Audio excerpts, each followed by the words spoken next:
सोची के मोर फाटो है करे जवा फगुआ रह जैते उदास।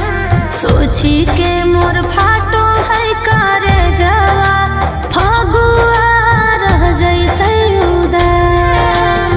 तोरा ले हम हो जइबो दूसर दूसर ले हो जइमी खास। तोरा ले हो जइबो दूसर दूसर ले हो जइमी खास।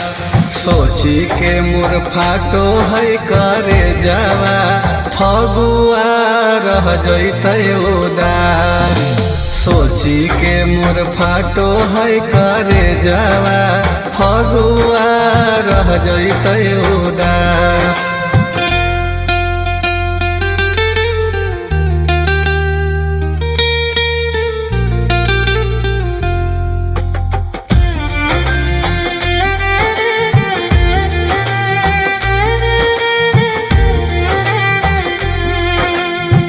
के करा लगइबे गाल में अबीर गे होबो है बड़ी दुख। तोरे हिया तोरे रहबो भल चल जइबो दूरवा रे। दे दे अबिरिया लगइबो समझ के से नुरवा रे। प्यार कम नहीं करबो रे सुगना भले हमर रुक जइतो सांस।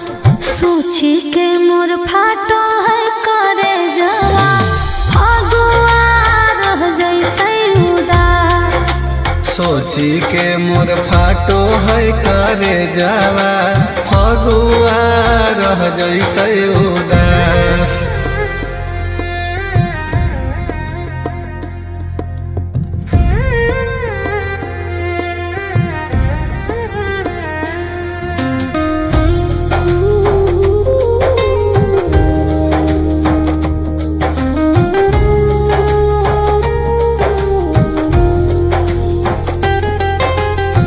फगुनी बेयार बह लागौ नहीं मन गे बन जिमी दोसरा के धान।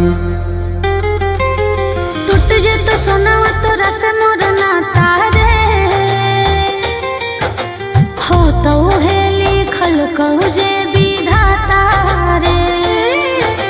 मरते दम नहीं तोरा हम भुलाइबो सुन ले रे सुमित सुभाष। सोची के मोर फाटो है करे जवा फगुआ रह जइते उदास। सोची के मोर फाटो है करे जावा फगुआ रह जइते उदास।